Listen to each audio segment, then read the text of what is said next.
How to manage hidden album settings. Here's how to do it. First, open the Settings app on your iPhone.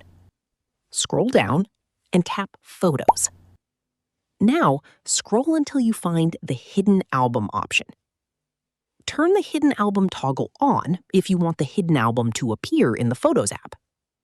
If you'd rather keep it out of sight, simply turn the toggle off.